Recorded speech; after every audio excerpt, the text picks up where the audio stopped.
Chers amis internautes, bonsoir, bonsoir, bonjour, bon appétit, s'en fout, de toute façon sur internet la notion de temps n'a absolument rien à voir là-dedans, donc salut, hein, c'est très bien.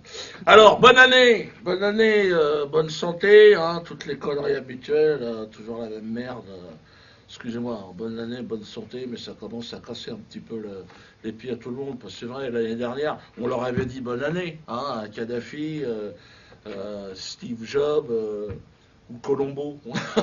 Ils ont eu une année de merde. Hein. Oh, ils ont fini comme des merdes. Franchement, noyés dans leur vomi. Kadhafi, ils ont fait la misère. Putain, la vache, ça a été une année de merde. 2011 pour certains. 2012, ça sera pareil. Enfin bon. C'est les Incas qui le disaient. Les Incas, ils avaient prévu que c'était la fin des... Bon, les Incas qui n'ont pas fait que des choses bien, les Incas aussi. Les Incas, ils ont eu une année qui a été difficile sur la fin.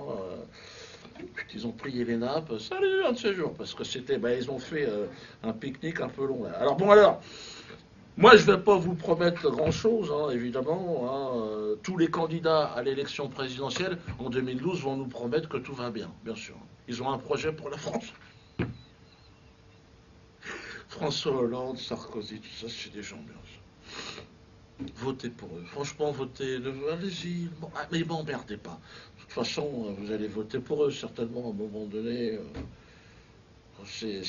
Ils vous traitent comme de la merde. C'est vrai, ils nous traitent comme de la merde. Mais on est de la merde. C'est peut-être ça qu'il faudrait peut-être aussi se dire, les gars. Hein? On mérite que ça. Hein. Regarde, ils bombardent l'Afrique l'année dernière. Sarkozy, Bernard-Henri Lévy, toute l'équipe, les Israéliens. Là. Hein, tout ça au nom des droits de l'homme. Il l'a dit, Bernard-Henri Lévy, au CRIF. Il a dit, j'ai fait ça en tant que juif, pour Israël. Qu'est-ce que tu fais en France? Dégage. Il existe un bien, il existe un mal, certes, mais il existe surtout des élections présidentielles, et vous aurez à vous prononcer. Personnellement, je ne me sens pas concerné, je voterai pour Biquette en 2012. Hein, je n'appartiens plus au genre humain, en tout cas en ce qui concerne ces prochaines élections.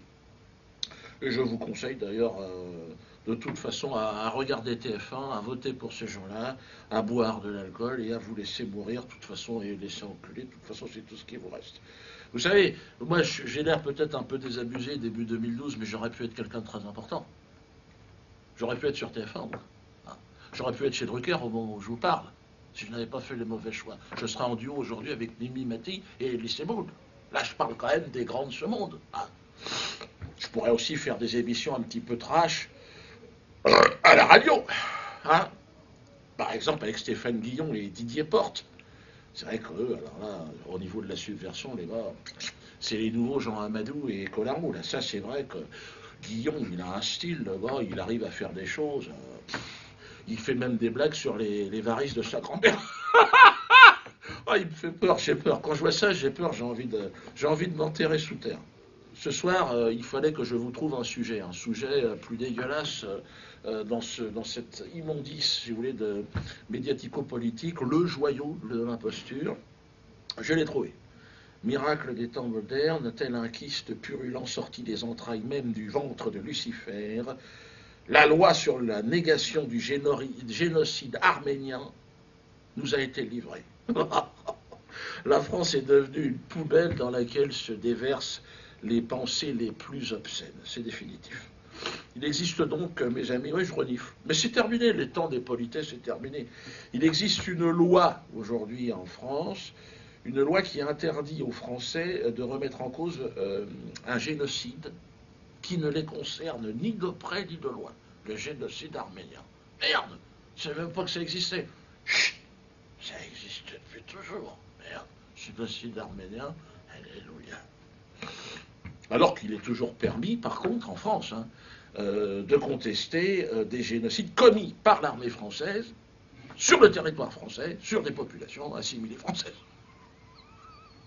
Par exemple, le génocide fait sur les Kanaks, ou sur les Antillais, mais sur les Africains, de manière générale, est toléré. Kadhafi, la mort, ça c'est bien. C'est bien, il faut qu'il meure. Les Africains, c'est pareil. La guerre d'Algérie. La guerre d'Algérie, ce sont des... Mais en tout, en Afrique, ce sont des millions de personnes qui sont... Mais c'est bien. L'Algérien, ça n'est pas... On a le droit de contester que c'est un génocide. Tout comme le Camerounais. Je suis d'origine camerounaise, je ne vais pas demander des réparations. Je ne vais pas crier à la Shoah. Je suis pas assez dégueulasse pour ça. Hein, même si je suis une pourriture, je pourrais me faire un petit billet, parce que là, il y en a quand même pas mal qui sont clamsés. Puis il y a des preuves. Hein. Je dis pas que dans les autres génocides, il n'y a pas de preuves. Pour finir, donc cette année sera une année de merde, vous l'avez compris. Hein. Donc cette loi sur les génocides étant évidemment le cadeau de fin d'année de l'administration Sarkozy, j'imagine qu'en début d'année, on devrait être gâté. Donc Biquette, votez Biquette, vous savez que c'est mon candidat, moi je voterai Biquette pour 2012. En avant Biquette, en avant la France.